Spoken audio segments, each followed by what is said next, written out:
I'm living in this dingy motel room currently, and the hum of the ancient refrigerator I can't afford to replace is the loudest thing I hear. It's a constant, and it's a reminder of the life I used to have before she ruined it. It was a life filled with silence, broken only by sounds I wanted to hear. The crack of a log fire, the gentle splash of water in my koi pond, and the comfortable quiet of my own house that I owned. Now, there's just this persistent, sterile noise, and I can't believe that this is my new reality. It almost feels like a cruel joke, as if there is someone laughing at me from up above. But I try my best to put those thoughts away and just get on with this existence I find myself living. You hear it time and time again, when people say that you don't know what you have until it's gone. I've always felt that that is nothing but a cliche, and of course it is. But, like most cliches, it is rooted in truth. When I had what I had, it was normal, and I took it for granted. But I would do anything to have what I had before. Although I know that I might as well just give up on that dream, it's not going to happen. I didn't just lose things, I lost everything. My home, my savings, my business, my security, friends, family.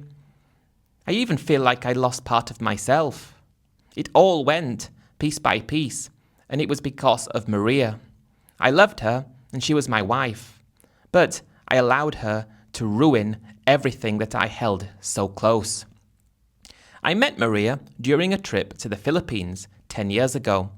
I was in my late 50s, and I had recently retired after selling the successful engineering firm I'd built over 30 years.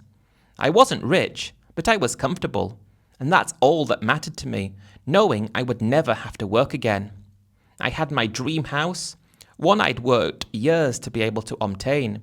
I had a pension, no debt, and I didn't plan to ever get into debt.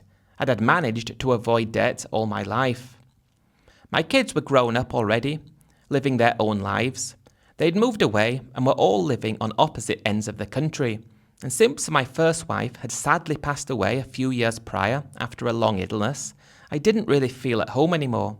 I didn't have a purpose, and I wanted to spend some time away because staying by myself, alone in that house, brought back a lot of painful memories about how amazing times used to be.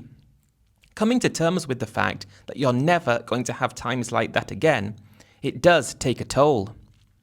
So I booked a trip. A friend had suggested Southeast Asia. He had travelled to most of the countries there, and he always went on about the Philippines. So based on his advice, and the fact that he seemed to love it so much, that's where I went.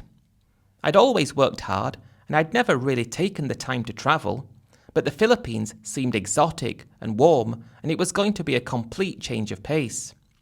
I felt it was exactly what I needed. I stayed in a nice hotel in Manila initially, in the Makati area, and it was a huge thrill like no other I'd experienced. I did some of the touristy things over the first week, but Manila was intense, for a lack of a better word. It was crowded, noisy, chaotic, and the traffic really got on my nerves.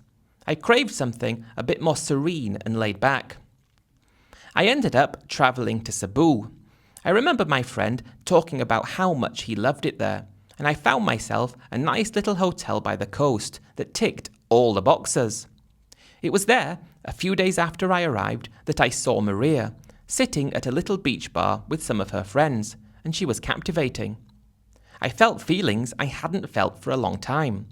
I was still struggling to get over the passing of my wife, but Maria, or whoever this girl was just what I needed. Having thoughts like this, after only laying my eyes on her, maybe it was meant to be. She was younger, of course. I'd guess in her late 30s. It was quite hard to tell, with Asian women sometimes. They all looked so young and pretty. But she carried herself with a sense of confidence that was too hard to ignore. As I walked towards the bar, she stood up from talking with her friends and went to another table. It was then I realised that she must work there, and that was great, because I would have a perfect excuse to be able to go and talk to her without appearing too forward or keen. All those thoughts that go through your mind in that split second when you're deciding what to do. I had to just go into the bar, sit down, and speak to her. She had a great smile, and I smiled back, and I ordered a Red Horse, and it was a place that served food, and because it was dinner time, I ordered the ribs. That turned into something I never thought it would. I started going back to that bar every evening without fail. First, it was just me ordering some food. Then, when she brought the food to the table, I'm asking more questions to her, trying to find out the information about where I was. Can she recommend a good place to go? General things that I could come up with to keep her next to me. When I kept returning, I think she knew I was interested, and she started to lighten up a bit and ask me questions about myself. I felt like I was getting to know her, even though I hadn't officially asked her on a date yet. I was hoping she would ask me, but that never came, and it was me who would end up making the first move. I was captivated by her, and as common as this next statement is, she was so different from the women I knew back home and the other girls I had seen around the Philippines. She was really direct and seemed to have a genuine appreciation for small kindnesses that felt incredibly refreshing. When I gave her a small tip, she was delighted. She didn't turn her nose up when she realized I hadn't given her as big a tip as she wanted. She seemed genuinely interested in me and my life and the stories I had about building my business, raising my kids, and what I was like when I was younger. She listened with those expressive eyes, nodding her head and asking just the right questions to make me think she was really interested in me. And this was all happening when I was just a customer in the bar where she worked. When I asked her out on a real date and she smiled and agreed, I started to think about the future as opposed to the past, and in that moment, I was truly happy. I had to extend my trip, more than once, because I was smitten. It's not like I had anywhere to be or anything to do, and I felt that I had another purpose. I wasn't just aimlessly existing, I had a purpose, and that was getting to know Maria. We spent more time together outside the bar. The beautiful beaches in the Philippines made for a perfect place to go for long walks together. It had to be in the evenings because in the days it was just too hot, and she showed me her world and introduced me to some of her friends. They all seemed to be really nice people, and they made me feel comfortable around them. There were none of those strange looks that you could expect to receive at home in the Philippines. People didn't judge you there. You're just another person living life, and that was refreshing. The age gap was significant. It was 20-something years, and I did know that. My logical brain told me to err on the side of caution, and thinking about the cultural differences, her potential motives, and the common stories you hear about Western men and younger Asian women made me feel like as much as I'm having a good time, and I'm really infatuated by Maria, is this really the right thing to do? But my heart told me to continue. What was the worst that could happen? I didn't know how far things could go. I didn't expect them to go too far. But in that moment, it was nothing I would rather be doing than spending time with Maria. Before I left, I knew I wanted more. I asked her to come and visit me. It wasn't like a formal proposal, but it was an invitation to come and see where I came from. She was slightly hesitant at first, talking about how difficult it would be to get the visa, the expense, and she worried about leaving her family. I tried to brush aside her concerns, promising to handle everything. The first money I sent for her was for her passport and her visa application fees and flight tickets. It felt like a small investment in immense happiness. Getting her to the US wasn't simple. In fact, it was extremely hard. But with a good immigration lawyer by my side and a stack of documents showing our relationship, she got a fiancé visa. I couldn't believe it when it was approved, but it made my world complete. When she arrived at the airport, seeing her walk towards me after months apart, it was just pure joy. I couldn't believe it, but she was finally here. She looked a little overwhelmed, having never left the Philippines before, and it was cold like she'd never felt. But I gave her a hug and I brought her a jacket because I thought she wouldn't have one of her own. Introducing her to where I came from was quite interesting. My kids were polite, but as you can expect, they were reserved. My son Mark, he did ask quiet questions, about her family, her education and her plans. My daughter did try harder. She engaged her in conversation about what the food was like in the Philippines and the things she liked to do. But I could feel a slight tension. My friends were mostly welcoming, though I caught some exchanging glances when they thought I wasn't looking. I tried to explain the age gap as a cultural difference, and I talked about how much I loved her. Most of them said, "Well done" and congratulations, but a few pulled me aside later with gentle warnings, trying to remind me to be careful and to protect myself. I just waved them away, telling them I knew who Maria was, and they didn't know her like I did. They hadn't seen her quiet strength, I said. I was trying to sound dramatic. We got married 6 months later, in a small ceremony at the local courthouse, and that was followed by a reception at my house. I really enjoyed it, and it was a beautiful time. Maria wore a beautiful dress as well, and she looked elegant. I truly believed we were just starting out on a wonderful journey together.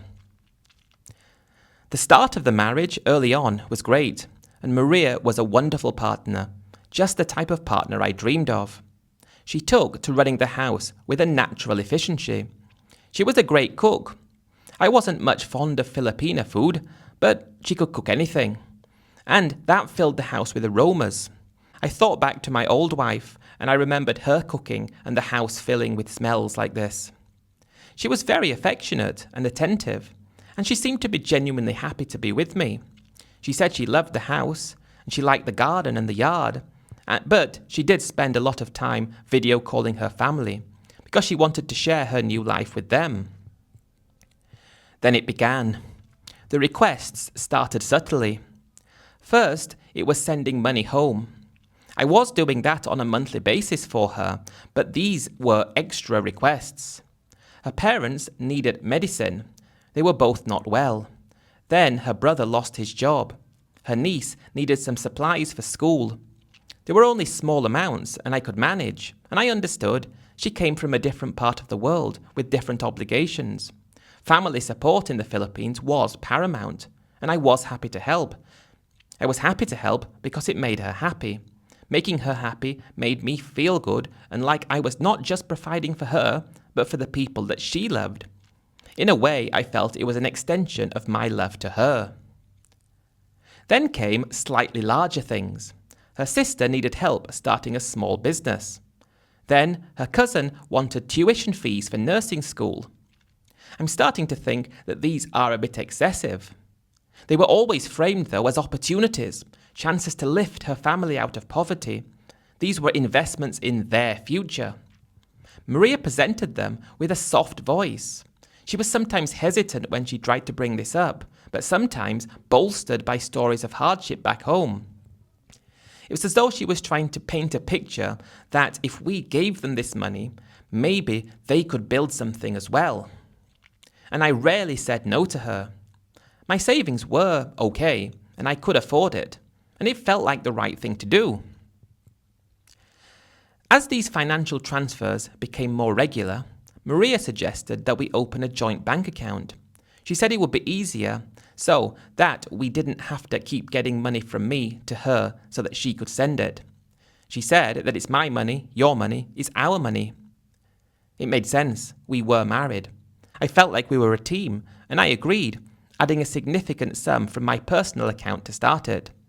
She was added as a signatory and some of my other accounts too, and it was just for convenience, for managing bills when I was busy. And she explained that she would happily take over some of the household chores, paying for the bills. I felt like that was really great that she wanted to help, and it felt like a natural progression of the trust in our marriage. Then she had the idea to start a business. Maria couldn't work initially on her visa, but once her green card came through, she was very eager to contribute. She talked about opening a Filipino grocery store or an import-export business. She said she knew people at home who could supply goods. It was her dream, she said, to build something of her own, to show her family that she was successful. I must admit to really admiring her ambition. I had built my own business from scratch, and I understood the drive and the passion, and I agreed to give her the money to fund it. This was a much larger investment. We used a significant portion of my savings to set up that business. We leased a space in town, stocked it with inventory, and we had to pay for permits and the hiring of staff. The business was very challenging. And Maria did work hard. She put in very long hours, and I helped where I could, mainly by offering advice and dealing with suppliers and managing the books. But it didn't take off as quickly as we hoped, and the competition was very tough. And the customer base was too niche. It required constant infusions of cash. This was cash that was meant to be for my savings and my future, and for our life together. I don't think Maria realized that. My initial reluctance to say no to her family's requests had paved way for this much larger financial commitment. That was a problem. It was slow, but the problem was it was continuous, and it kept going and going, more and more. Each time I gave in, that was the problem. I was too weak. But the problem was when I did give in, it solidified into a pattern. It felt less like giving now, and it was more like an expectation. They expected a monthly amount of money to be sent to them. I felt like they should have been grateful for all the money that we were sending, but now they were upset when we didn't send money, and that was difficult. Unfortunately, the business struggled. She suggested taking out a loan, and we could use the house as collateral. She wanted to use my house. That was the house that I'd lived in for years, where I'd raised my kids, and where my first wife was when she died. It was more than a building to me. It was my memories, it was my life, and I didn't want to do that. The idea made me feel really uncomfortable, and I didn't want to do it. And I'll admit that this was the first time I pushed back firmly, and I told her, Maria, this is our home, and it's security, it's paid for. If the business fails, we still have the house. She didn't get that. She became upset. She wasn't angry, but she seemed hurt, thinking I didn't trust her. She used to say, you don't trust me. You don't believe in my dream. I work so hard for us, for our future. This business, it is for us. But it needs help now, and we need some help from the house. She talked about how much the business meant to her, how much she wanted to succeed for me, for her family, and she even cried. She said she felt a burden, like I regretted bringing her here. This would happen often. It was like emotional blackmail, and emotional appeals mixed with expressions of insecurity. She cleverly shifted the focus from financial risk to my perceived lack of trust for her. That was a powerful tactic. The problem was, it made me feel like I wasn't doing what I should be doing as a husband. It made me feel obligated to prove my love to Maria by accepting her requests. I didn't agree to using the house as collateral immediately, but the pressure she put on me was relentless. It was constant, and the business always needed more cash. She needed more money for her family, an unexpected medical emergency for her mother. A typhoon had damaged a property, and the joint account was dwindling. My other accounts were being drawn upon more frequently, usually by her, for her business or for urgent family needs. Then came the suggestion that I had her name to the deed of the house. It was meant to be for security, she said.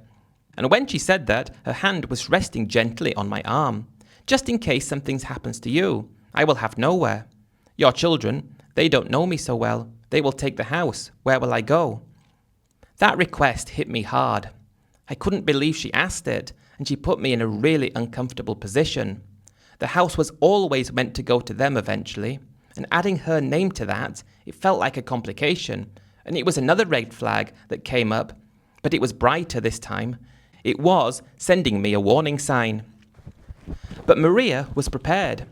She spoke about her love for me and her commitment, how she saw this house as our home, how she wanted to feel secure in our future together. She again brought up the possibility of me dying unexpectedly. I was nearly 65 now, and she was in her early 40s. It wasn't an unreasonable thought. just unsettling as a reason to sign over half of my primary asset. She spoke about the cultural differences, that in her country, a wife felt secure when assets were in both names. She made it sound like a simple act of love and trust, and a way to solidify this partnership and relationship that we had. My lawyer was very blunt with me. He said, leaning forward, that this is a very significant step. If her name is on the deed, she owns half, regardless of where the money came from. If things turn round and go bad, she has a claim on it. It changes the dynamics entirely. He told me to think carefully and maybe consider other ways to provide for her, like life insurance or a trust, that wouldn't jeopardize the house. I told Maria about my lawyer's concerns, and as expected, she was profoundly hurt, saying that I don't trust her and the lawyer doesn't know her. Her voice was barely a whisper, and I could see the tears welling in her eyes. He thinks I will take your house after all we share, after I leave my family and my country just for you? How could she say these things? But I didn't think anything other than what she was saying was right.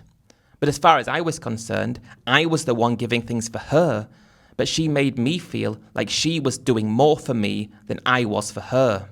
She was very good at doing that. She became very distant and also withdrawn, and the warmth that she had, it just vanished overnight, and the house no longer felt this vibrant place that I wanted to be. She didn't complain or argue, she just seemed disappointed, which made it more difficult for me. The silence she put onto me, it was deafening, and I hated seeing her like that. I didn't want her to be in pain or upset. I just wanted her to be happy.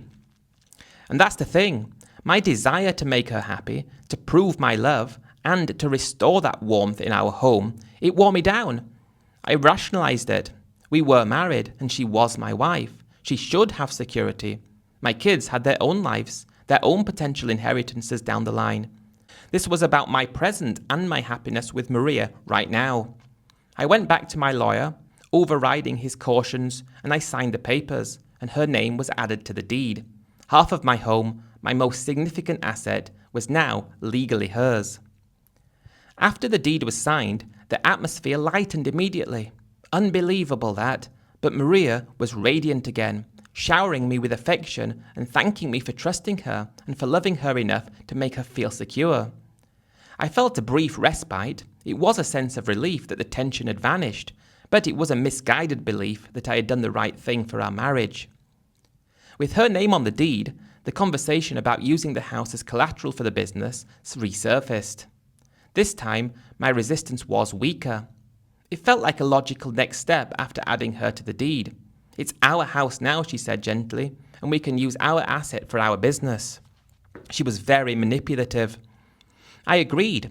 The bank approved the loan, and it was a substantial amount, and we poured it into the struggling shop, expanding inventory and doing some modest renovations. We even launched a small marketing campaign. And for a few months, there was a flicker of hope, and sales improved slightly, and Maria was energized and she was working harder than ever. During this time, more and more of my financial life consolidated under our joint control, or was known by Maria. My investment accounts, managed by a financial advisor that I'd used, became a frequent topic of conversation. Maria would ask about the balances and how they were doing. She suggested diversifying, maybe moving some money into opportunities she knew about through her network, investment banks in the Philippines, property deals, even lending money to trusted family members for their ventures. My financial advisor echoed my lawyer's earlier caution.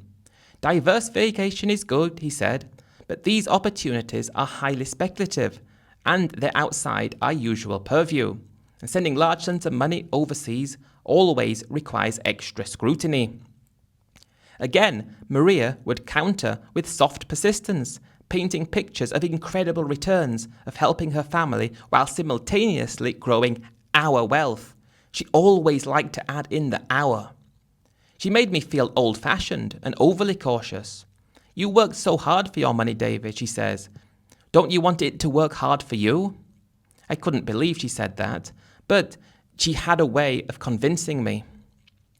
Slowly, I began directing my advisor to transfer funds. They were small amounts at first, but then larger ones, sent to accounts in the Philippines, controlled by her family members that she had designated. The promised high returns rarely materialized, or if they did, the money was quickly reinvested in another opportunity or absorbed by another family emergency. And my portfolio, which was once robust, was steadily beginning to shrink, and the transfers became more frequent than the returns.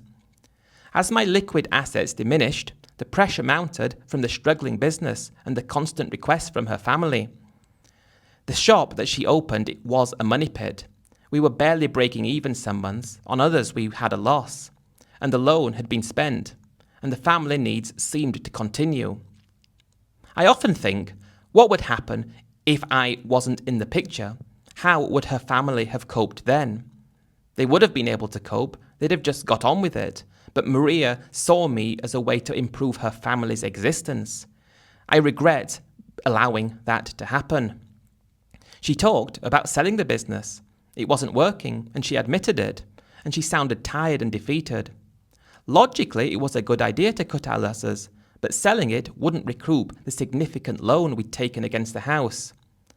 The next suggestion was inevitable, though, and I dreaded hearing it, but I knew she'd mention it at some point. And maybe, she said, one evening, maybe we should sell the house. My breath caught. Sell the house, Maria? No, we can't. The business, it drains us, she said, and we need to pay the loan back, and my family still needs help. If we sell the house, we can pay everything, and we can buy a smaller place. And it's going to be easier to manage as well. I couldn't believe she even suggested that, but the debts were piling up. I still couldn't believe I'd allowed her to convince me to get into debt. I'd never been in debt my whole life, and we were really struggling against my better judgment. And because I didn't know what else to do, the house was sold. That's what's that. And Maria took more than she should have and sent it to her family. We didn't have enough money to buy another place, like she was expecting, and we moved into a small rented house not far away. That felt like a huge fall from grace. How had I let myself get into this position? How had I let Maria completely destroy the life I'd built? Whatever was going on with her life, it was a damn sight better than it was when I met her. But mine felt like it was over. Not only that, Maria was never the same again. When she knew there was nothing left for her to leverage, nothing left for her to take, she started talking about how she felt homesick, like she wanted to go home. She told me she didn't want to be there anymore, and after we lived in that rented place for 3 months, she said she wanted a divorce. After everything I did, she wanted a divorce. After everything she'd taken from me, everything she'd ruined, she then wanted a divorce. I couldn't believe it, and I had to resign myself to the fact that I had allowed Maria to take everything I had. My children's inheritance was no more. We got divorced, and she had half of what little remained, and she went back to the Philippines with that. It was probably enough for her to buy a small plot of land close to her family and build a very small house on it. But for me, it wasn't enough to do anything. I had to move out of the house that I rented after splitting up with Maria. It wasn't viable for me to live there, and I went into a downhill spiral of drink and depression, and that's where I found myself today, sitting in this motel room with nowhere else to go and no other options. I'm trying to do bits of work when I find them, and I'm able to survive, but I was expecting to thrive with Maria. But it was just a dream. I should have known that by allowing her to have such control, by handing over control to her, I was giving away my life. I feel like I've been defeated, and all I had are the memories of my past life, and my telephone and an internet connection to be able to lose myself in other people's realities. That's where I am now, and I blame it on Maria, the girl I loved more than life itself, who used me like I was her personal bank. It's upsetting, but it's a reality, and it's a reality I have to live with until I die.